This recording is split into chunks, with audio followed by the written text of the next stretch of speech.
What does it mean to truly live abundantly? Is it an overflow of material possessions, or does it signify something deeper, something more profound? Let's explore this together. In the realm of spirituality, two Greek words play an essential role: Zoe and perissos. Zoe refers to the divine life of God, the absolute fullness of life, both essential and ethical, which belongs to God.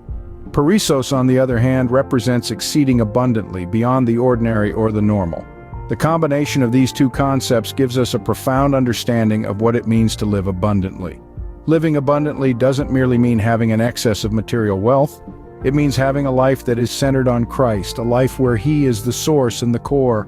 An abundant life is one where we are continuously connected to Him, drawing from His infinite well of love, peace, and grace.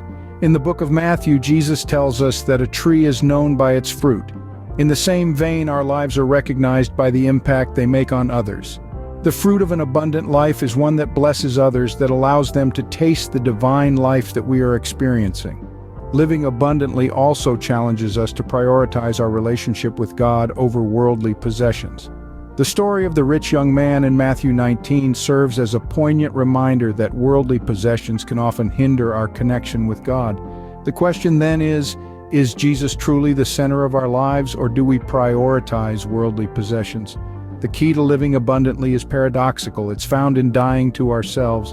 The joy of giving surpasses the joy of receiving. Living centered on Christ means prioritizing others over ourselves, just as Christ did when He made the ultimate sacrifice on the cross. Two practices can guide us in living a Christ-centered life. First, surrender control to God and allow Him to guide your life. This principle is beautifully encapsulated in Galatians 2:20, where Paul states that we no longer live, but Christ lives in us.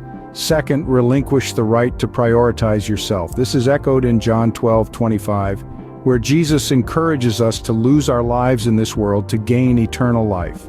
Dying to ourselves involves sacrificing our desires for the well-being of others. A Christ-centered life is a life where Christ lives in us and loves through us. It's a life where we serve others. It's not just about being close to God, but about making Him the center of everything in our lives.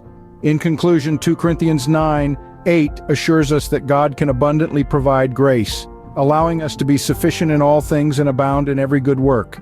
However, to experience this abundance and share it with others, we must prioritize Christ over ourselves. Imagine the impact we could make if we all chose to share what we have, trusting that God will multiply it. Just as in the story of the 5 loaves and 2 fish, where the multiplication happened continuously as people shared what they had. When Jesus is at the center, abundance flows not just for ourselves, but for others to taste and enjoy.